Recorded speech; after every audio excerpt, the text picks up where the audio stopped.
पौर परिषद मोट 13 जन काउनसिलर मध्य 11 काउनसिलर अध्यक्ष मनमुखी कार्य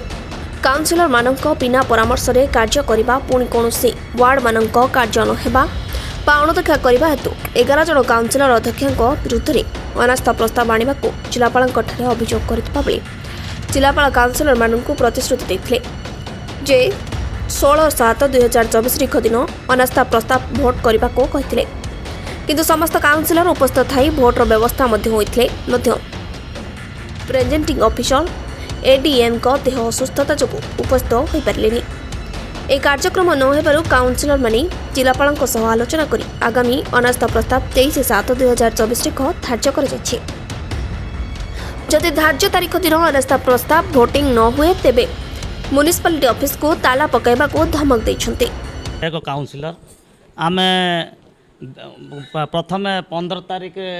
एप्लिकेशन करूँ एप्रिल 15 रे आमर पुणी डेट दिखाई मे आम अनास्था चेयरपर्सन विरोध 11 जन काउनसिलर देइथिलु सेटा आमर 23 तारीख निर्धारित होता किंतु जेतेबेले कलेक्टर महोदय चिट्ठी करनथिले नोटिस करनथिले आमर चेयरपर्सन को जे मते कहीं चिट्ठी कला ना जेहेतु मो ऊपर आलिगेसन आसुची तेणुक हाईकोर्ट पुणी तार डेट निर्धारित करथिला एवं निर्धारित करिया परे आमर 28 तारीख में संपूर्ण भाव में आमर डिक्लेयर कले जे तुमर 19 तारीख दिन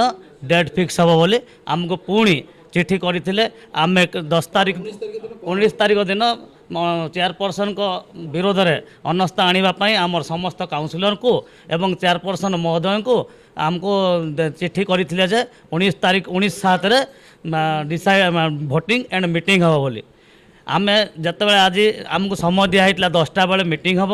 एवं 12टा बेले भोटिंग हम एवं घंटे बेले गणति हम बोली आमको समय निर्धारित कराइला आम जितेबाला आज आसी समान 10टा को 5 मिनट था आम 10टा पूर्व ये पहुँचीचु 11:45 पर्यंत अपेक्षा कलापर आमको कहीं आसी नथिले तो किसी समय पर उपजिलापाल तहसिलदार एवं आमर यो आसते आउ जते बेले आम कहलु मीटिंग आ भोटिंग से आमको कहले उपजिलापाल महोदय कहले जे मते सार अथराइज करना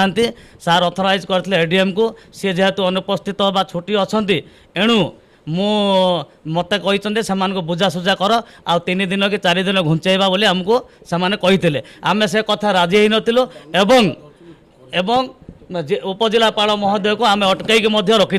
आज मर्माहत भाव में जो अवहेला करिसेंती आ प्रशासन जो आमको हैरान करिसेंती तेणुक संपूर्ण प्रशासन दायी आ कहार इंगित जो काम करुँच आ काउनसिलर को अवहेला करुँच से आम समस्त काउनसिलर दुखित आमे केबे मध्य से चेयरपर्सन विरोध चेयरपर्सन सपक्ष चली पारिबु ना सी गोटे दुर्नीतिग्रस्त चेयरपर्सन तेणुक सी बहुत अन्याय अत्याचार कर सब काउनसिलर प्रति अवहेला कर एणु केमिति चलो जदि आमको 23 तारीख पर्यंत कहते आम शुणीचु बर्तमान पर्यंत नोटिस देना जदि 23 तारीख दिन न हुए ताले अनिर्दिष्ट काल म्युनिसिपालिटी ठप रफाई कम ठू आरंभिक डेभलपमेंट कम सब जिन बंद रही आम काउनसिलर मान प्रतिश्रुति नहीं।